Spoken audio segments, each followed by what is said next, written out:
This is Cyber Brief. Imagine you're getting ready for bed. Your phone buzzes. It's a login approval request from your work account.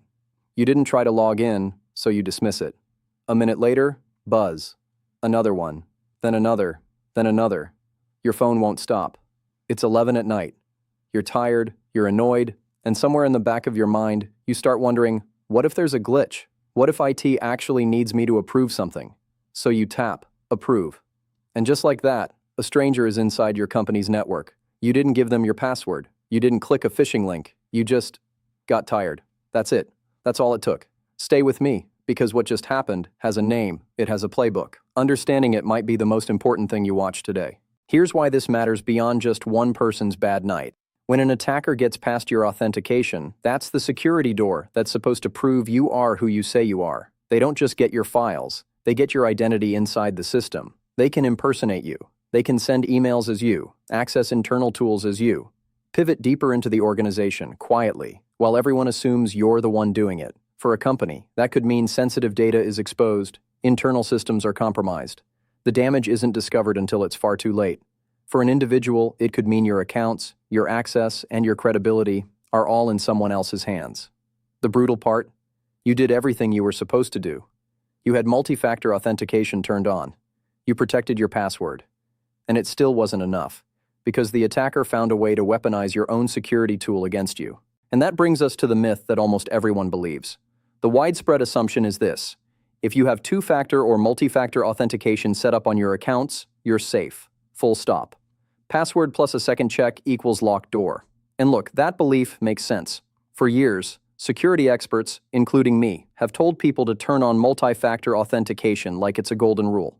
But here's the uncomfortable truth that doesn't get talked about nearly enough. Not all multi-factor authentication is created equal. Some forms of multi-factor authentication have a weakness baked right into the user experience itself. The very thing that makes push notifications so convenient, the fact that you just tap a button to approve, is also what makes them exploitable. The lock on your door is real, but if someone can ring your doorbell enough times that you open the door just to make them stop, the lock didn't matter. So if you've been thinking, I have multi-factor authentication, I'm covered, stay with me, because the full picture is more complicated and more interesting. Let's build a mental model before we get into the technical weeds, because this one is genuinely intuitive once you see it. Think about telemarketing calls. You've probably experienced this. The phone rings, you don't recognize the number, you let it go to voicemail. It rings again and again. Maybe they call back 3 times in 20 minutes. At some point, a lot of people pick up, not because they wanted to talk to whoever is calling, because the repetition itself becomes unbearable. The ringing feels like a problem, and answering feels like the solution. It's friction wearing down resistance. Now replace the phone with your smartphone's lock screen, and replace the telemarketer with a cybercriminal who already knows your password. Instead of a ringing phone, they're triggering push notification after push notification, each one asking, "Was this you?" Tap approve.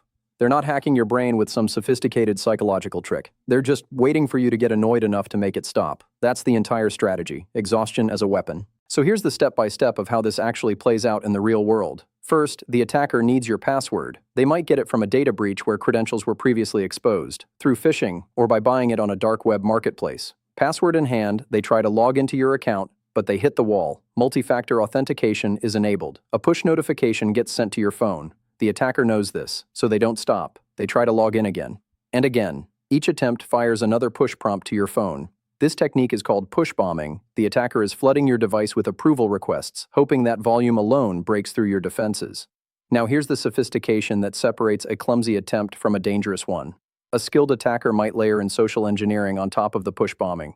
Social engineering just means manipulating a person rather than a machine, tricking them with a conversation rather than exploiting code. So while the push notifications are flying, the attacker might call you, pretend to be from IT support. Say something like, "Hey, we're seeing some unusual activity on your account. We're running a security check. You're going to get a verification prompt. Go ahead and approve it so we can lock down the issue." Now, the flood of notifications has a story attached to it. What felt like a glitch now feels like an official process. And that tap on approve stops feeling like a mistake and starts feeling like the right call. One tap. Access granted. This isn't a hypothetical. In September 2022, the ride-sharing company Uber experienced a security incident that became one of the most widely discussed examples of this exact technique. An attacker who had obtained an Uber employee's credentials began triggering repeated multi-factor authentication push prompts to that employee's phone. When the employee didn't approve, the attacker didn't give up. They reached out to the employee directly, claiming to be from Uber's own IT security team, explained that the login prompts were legitimate and needed to be approved. The combination of relentless push notifications and a convincing social engineering message worked. The employee approved the login. The attacker was in.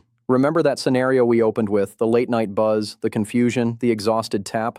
That's not a dramatization of some abstract threat. That is functionally what happened. A real employee, doing their job, protected by a real security system, was worn down not by technical wizardry, by persistence and a plausible story. The door was locked. They just kept ringing until someone opened it. So here's the one idea I want you to carry out of this video. Multi-factor authentication is not a checkbox, it's a spectrum. A push notification that just says approve or deny is far weaker than it appears. It can be defeated by annoyance alone. The defenses that actually work do more than ask, was this you? They force a specific, context-aware response. Number matching is one of them. Instead of just tapping approve, your phone shows you a number and asks you to find and select that same number on your login screen. An attacker triggering prompts remotely can't tell you what number to enter because they're not looking at your screen. Another layer is limiting the number of push attempts, so a flood of notifications simply can't happen. And the strongest option of all is moving to phishing-resistant authentication methods like passkeys, which are tied to the specific device and website and can't be intercepted or socially engineered the same way.